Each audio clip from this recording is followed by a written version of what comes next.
Hey, salut tout le monde. Je vous retrouve pour une nouvelle vidéo spéciale pal de vacances. C'est presque devenu une habitude. Vous le savez, j'aime vous présenter les livres que j'emmène avec moi dans ma valise lorsque je pars. Je l'ai fait plusieurs fois depuis le début d'année. J'adore ça. Déjà, j'adore préparer une pile de livres quand je pars en vacances. Et à chaque fois, c'est pareil, j'en prends 10 fois trop. C'est pas grave. Arrivé sur place, en fait, je me rends compte que j'ai envie de tout, sauf de bouquiner, de visiter, de me détendre, de me reposer, faire la touriste, aller faire les boutiques, enfin voilà, tout sauf vraiment ouvrir un livre. Mais c'est pas grave, j'aime vraiment concevoir cette pile et me dire que j'ai du choix arrivé sur place. Donc je vais vous montrer ça. Je pars pour 10-11 jours sur l'île de Madère et quand vous visionnerez cette vidéo, je serai probablement sur place. J'espère quand même trouver un peu de temps pour ouvrir un livre et peut-être qu'au moment de faire un peu de plage, j'en profiterai pour avancer dans mes lectures. Quoi qu'il en soit, je n'ai pris que des livres courts, comme ça j'ai pas envie de me lancer forcément dans des gros pavés et j'ai pris des choses qui sont assez légères et pratiques à glisser dans le sac. Je vous montre ça. Le premier livre que j'emporte avec moi, c'est Tsubaki, Le poids des secrets de Aki Shimazaki.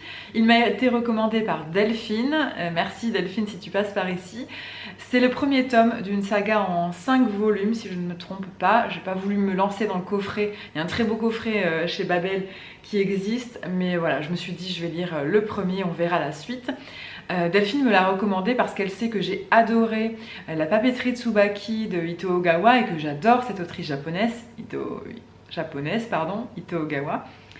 Et elle m'a dit, si tu aimes Ito Ogawa, tu aimeras cette saga, il faut absolument que tu t'y plonges. Le lendemain, j'étais en librairie, je suis tombée dessus, je me suis dit, c'est le hasard et le destin, enfin voilà, appelez-le comme vous voulez.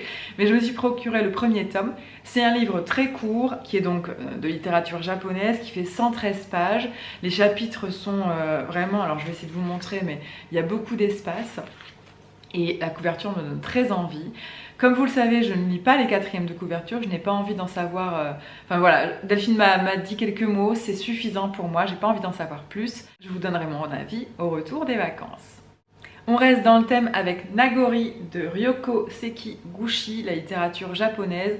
Je regarde mon objectif, mais j'espère que vous voyez bien la couverture. J'essaie de vous le rapprocher. Ce livre m'a été recommandé par Claire lors d'un petit déjeuner littéraire sur Paris où nous parlions de nourriture en littérature. C'est un livre écrit en français, bien que l'autrice soit japonaise, mais elle a vécu, enfin elle vit je pense encore aujourd'hui en France et elle écrit en français. C'est un essai, ce n'est pas du tout un roman et c'est un essai sur la saison qui passe, les saisons qui passent. Alors la définition de Nagori, c'est la nostalgie de la saison qui vient de nous quitter, me dit la quatrième de couverture. Et visiblement c'est ça, c'est l'art des aliments, la saison des aliments. Apparemment il y a plusieurs thèmes qui définissent le temps qui passe sur les aliments. Tout ça c'est l'art culinaire japonais, donc je pense que je vais beaucoup aimer. Et c'est encore un livre qui fait même pas 130 pages, donc je pense le lire, je pense n'en faire qu'une bouchée sans mauvais jeu de mots. On reste dans le format poche, j'emmène Broadway de Fabrice Caro. J'ai beaucoup aimé le discours de Fabrice Caro, j'ai beaucoup aimé le film qui en a été adapté. Je voulais lire à la base Samouraï, je suis allée en librairie ce mois-ci et j'avais dans l'optique d'acheter Samouraï parce que je trouve la couverture superbe, voilà, c'est bête mais c'est comme ça. Et puis je suis tombée sur Broadway. Je me suis dit qu'il était dans le même format que le discours et que ça ferait peut-être plus joli dans la bibliothèque. À quoi tient l'achat d'un livre, me direz-vous. Mais de toute façon, je comptais aussi le lire. Moi, j'aime beaucoup l'humour décalé de Fabrice Caro. Vous le connaissez peut-être sous le nom de Fab Caro, qui est son nom de dessinateur BD. Mais pour les romans, il signe Fabrice Caro. C'est un humour assez décalé et je pense que c'est léger. Je pense que c'est ce dont on a tous besoin quand on part en vacances. Je suis sûre qu'il me fera passer de bonnes vacances et un bon moment de lecture sur la plage. Là on est sur quelque chose de plus épais, mais il ne dépasse pas les 200 pages, donc ça va se lire rapidement je crois aussi.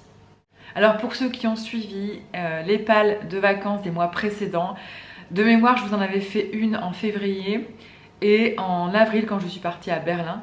Vous le savez, je glisse à chaque fois un livre de Philippe Besson.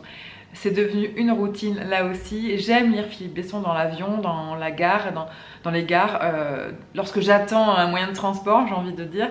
Parce que Philippe Besson, il a quelque chose d'addictif dans sa plume. Là, j'emmène En l'absence des hommes. Déjà, ce sont des livres qui sont courts, mais qui vous accrochent dès le début, dès les premiers chapitres.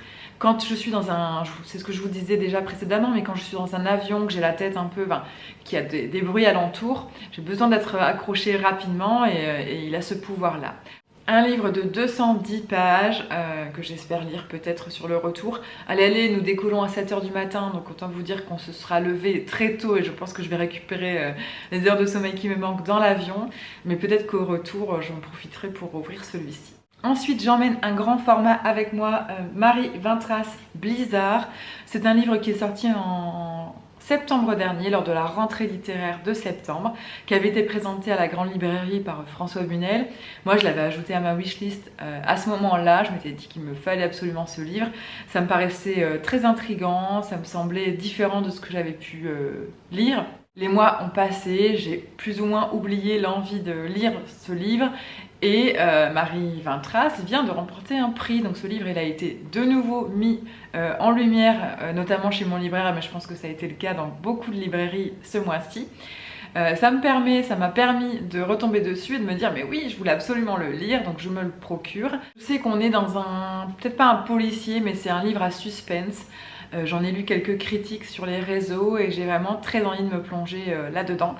Je l'ai pris parce que c'est un livre là aussi court, qui ne pèsera pas beaucoup dans ma valise et qui fait 179 pages. Et un peu comme pour Philippe Besson, je pense que si c'est quelque chose qui accroche rapidement, ça a de fortes chances de me plaire, notamment en vacances quand on a l'esprit un peu ailleurs. Et le dernier livre que j'emmène dans ma valise, c'est Troll Me Tender, pardon pour l'accent, de Sophie de Villenoisy. Cette autrice, je l'avais découvert avec Joyeux Noël et... non, c'était Joyeux Suicide et Bonne Année, pardon. Un livre que j'avais acheté en livre de poche, que je vous ai recommandé déjà plusieurs fois. Un livre qui fait sourire et rire malgré son titre un peu bizarre. Ce livre-ci vient de paraître, enfin il est paru en fin 2021 ou en début 2022, je me souviens plus exactement, début 2022 aux éditions Erol. Donc je l'ai reçu et je pense que s'il est aussi léger que l'autre, il a de fortes chances d'être adapté à ses vacances sur la plage. Je n'en sais pas grand chose de plus, je sais que Lolita l'a lu et qu'elle a moyennement aimé, elle qui avait adoré comme moi Joyeux Suicide et Bonne Année. Donc voilà, je suis quand même curieuse de découvrir ce qu'elle nous propose dans celui-ci, même si la couverture, je dois dire, me tente moyen. Mais voilà, je n'ai pas envie de me fier qu'à la couverture, hein. J'ai aussi envie de me fier à la plume de l'autrice que j'aime, que j'ai su aimer dans un premier titre. Donc voilà, Troll Me Tender de Sophie de Villenoisy. Ça fait donc 6 ouvrages sur 11 jours de vacances en ayant voilà, 4 heures de vol à l'aller, 4 heures de vol au retour. J'espère quand même pouvoir au minimum lire la moitié, c'est ce que je me dis à chaque fois. Si vous avez lu certains de ces romans, je vous laisse mettre un petit commentaire avec votre ressenti, votre avis. Ça m'aidera peut-être à prioriser les livres de la palle. Et puis voilà, si cette vidéo vous a plu, comme à chaque fois, je vais vous inviter à mettre un pouce vers le haut. Je vous remercie d'être arrivé jusqu'ici et je vous dis à bientôt. Ciao!